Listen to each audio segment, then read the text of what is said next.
Akwa Okuko, this one and the other one. I mean. Hey, that was Governor Soludo of Anambra State addressing the issue of Akwa Okuko and other native doctors, including the men of God in Anambra State. If you are online or if you are current, you will know that for the past how many weeks, Governor Soludo has been talking about the online native doctors and then there's a wine. Display, spraying money, that kind of thing, trying to make the youth do one or two things. And after that, we now saw where he launched Homeland Security Network in Anambra State. They call it Operation Udo Gashi and Operation Agunechemba. And they said their aim is to make sure that there will peace and harmony in Anambra State. That they will start from the native doctors, churches, a lot of things, the kidnappers.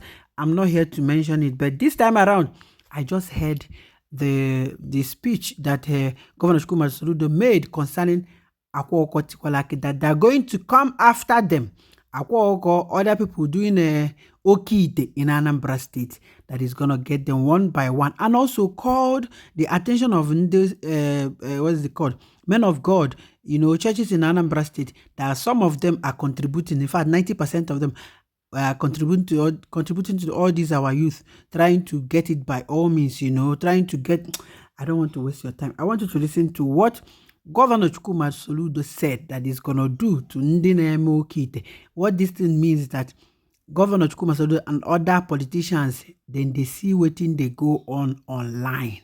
In case if you are that native doctor that will come online and say, bring this one, bring that one, I'll give you 1 or 2 juju. So you carry something, come up from this place to that place. No, say our politicians, our security agencies, they online. But now listen, I beg. Akwa Okuko, this one and the other one. I mean, it's just the youths. 9 a.m. people are in the beer parlors drinking beer. But they expect to build a skyscraper tomorrow. How? We want to hold people accountable. If you got wealth, people are displaying all manner of obscene wealth. And nobody asks again, what do you do for a living? A society where you no longer ask people, what do you do for a living?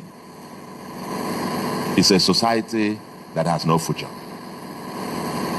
But again, what I said to you as the leaders of the church, I wish I am not governor. I would have taken this almost like as a personal crusade. Because as you point one finger, you look back and you see the others pointing at you. I said, in about 2012, I addressed the Catholic Bishops' Conference. And I did make a suggestion. And everybody laughed. I said, in the Catholic Church, we have this prayer against bribery and corruption. We pray it almost every alternate Sunday. The other one is prayer against for Nigeria in distress. I said, okay, now you have got the 3rd liturgy. And this applies to all our Christian denominations. We used to have 4 parts of a Mass. It's introductory rite, liturgy of the word, liturgy of the Eucharist, and then concluding rites. Those are the 4 parts. I said, you now have the 3rd liturgy, liturgy of fundraising. Okay?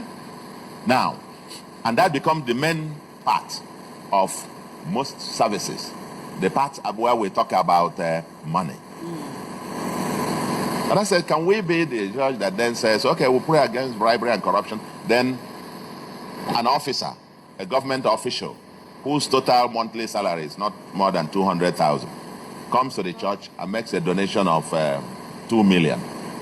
Or he shows up in church. Whoever is presiding announces, now that we have this one has come, it means our problems are over. That was the day they are going to do special fundraising. And he comes and pledges 2 million. I will say, kneel down for special prayers. How is he going to get the 2 million? That's where it starts. And I did make a proposal. I then said, can we then lead by saying, okay, let's make a rule. If you are in public office, we're not going to accept any donation from you until you leave office. And 5 years after you've left office, everybody laughed. More like, how now?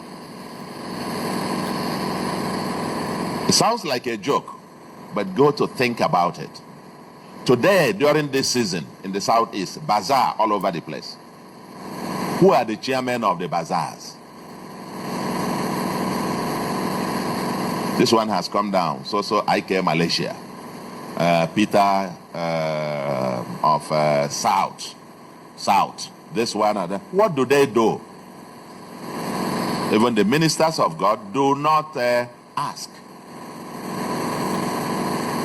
In my part of the world, we have a proverb that he who partakes of the proceeds of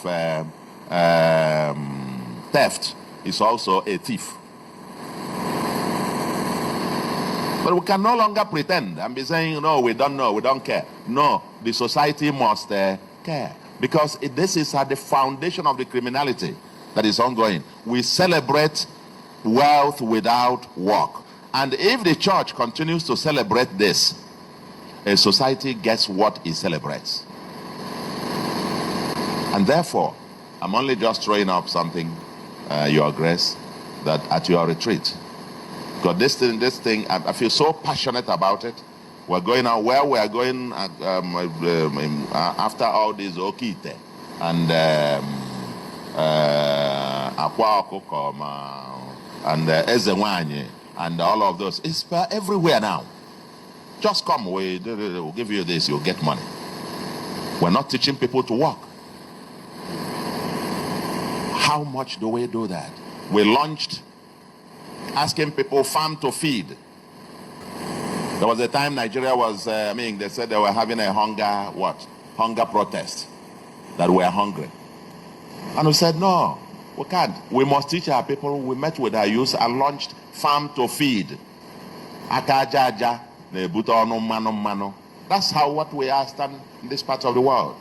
So please, while we go onto this retreat, since we are going onto retreat, that's why I'm raising these issues, that there are deeper existential threats to the society itself, because we have put our values on upside down. And the church, as the last man standing, must not be seen to flow in that direction. Otherwise, there is no redemption. Otherwise, there is no redemption for society. The church must be able to stand up. We say it in Igbo. Na ikwu in your arrow, so money akwebe fase atofia. Na de kweli for egwu. Let the church be that last man to say, sorry, evil is evil. Let's continue to repeat it. Let's continue to repeat it, because that's the only way we can rescue the future. And I want to leave you